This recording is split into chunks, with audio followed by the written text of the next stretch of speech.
गुठिया में वन महोत्सव कार्यक्रम का हुआ आयोजन। जमुआ विधायक रहे उपस्थित।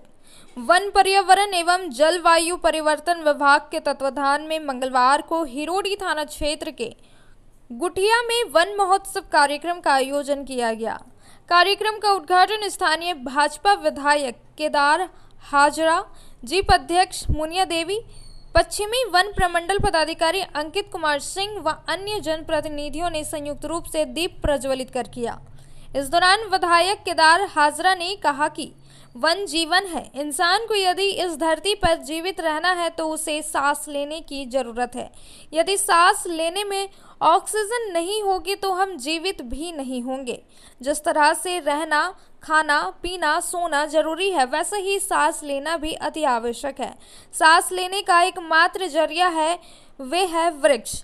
विशिष्ट अतिथि जीप अध्यक्ष मुनिया देवी ने कहा कि प्रकृति का संतुलन बनाए रखने के लिए पौधे बेहद जरूरी है। पौधे लगाने से जहां पर्यावरण संरक्षित होता है, वहीं लोगों को शुद्ध ऑक्सीजन भी मिलती है। वन प्रमंडल पदाधिकारी अंकित कुमार सिंह ने कहा कि पेड़ हमारे जीवन में संजीवनी के समान है। पेड़ नहीं रहेगा तो हम सब व्यक्ति भी चैन से नहीं रह सकते हैं। इसलिए प्रत्येक व्यक्ति को कम से कम एक पेड़ लगाने का संकल्प जरूर लेना चाहिए ताकि बढ़ते प्रदूषण से राहत मिल सके। का काम किया धरती अब्बा बिरसा भगवान मुंडा, उसको भी लोगों ने यहाँ पर चित्रित करने का प्रयास किया है। और बच्चियों ने कहा कि हम आदिम जाति, आदिवासी वन के रक्षक है। ये भी उन्होंने अपने सांस्कृतिक के माध्यम से दिखाने का प्रयास किया है। और अभी हम जिस क्षेत्र से हैं, छोटा नागपुर से, हमार सुंदर झारखंड की आकृति को, प्रकृति को मनमोहक रूप से बच्चियों ने यहाँ पर लाने का प्रयास किया है, जो अपने आप में अनूठा था। यह झारखंड कश्मीर से कम नहीं है, लेकिन कालखंड के कारण, कुछ असामाजिक तत्वों के कारण झारखंड हमारा बदनाम हुआ। लेकिन फिर भी आज झारखंड हमारा सबसे सुंदर है। झारखंड का चित्रण बच्चियों ने किया। इसलिए मैं हृदय से इन बच्चियों को अपनी ओर से बहुत सारी शुभकामना देता और इनके उज्जवल भविष्य की कामना करता। हम वन महोत्सव क्यों बनाते हैं?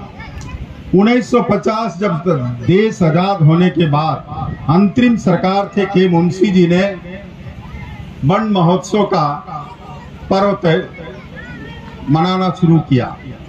देश हमारा जो है उत्सवों का देश है। दुनिया का लगभग 200 प्रजातांत्रिक राष्ट्र है। जितना मेरे देश में त्योहार होता है, किसी दूसरे देशों में त्योहार नहीं होता है। ऐसा हम लोग महसूस करते हैं, हमारी संस्कृति ऐसा बताता है। यहाँ पर हम हर उत्सव में बड़े उत्सव के साथ मनाते हैं। वन महोत्सव का मीनिंग हुआ पेड़ों का उत्सव। हम दशहरा मनाते हैं, हम दिवाली मनाते हैं, हम कर्मा मनाते हैं, हम कई उत्सव मनाते हैं, होली मनाते हैं, चैती मनाते हैं। इतना त्योहार है। उसी में उस समय के लोगों ने ये विचार किया। उस समय के जो के मुंशी एक शिक्षाविद भी थे, कृषि मंत्री भी थे और पर्यावरणविद भी थे। उन्होंने उसमें एक महोत्सव को जोड़ा, वन महोत्सव, कि आप जब सब महोत्सव में खर्च कर सकते हैं, सभी महोत्सव को एकदम ढंग से मना सकते हैं, तो जिससे हमें पर्यावरण की शुद्धता मिलती है, जिससे हमारे प्राण आयु का जीवन मिलता है, हम उसका उत्सव क्यों नहीं मनाए। और आज उसी का परिणाम है कि हम वन महोत्सव मनाते हैं, पेड़ों का त्योहार मनाते हैं।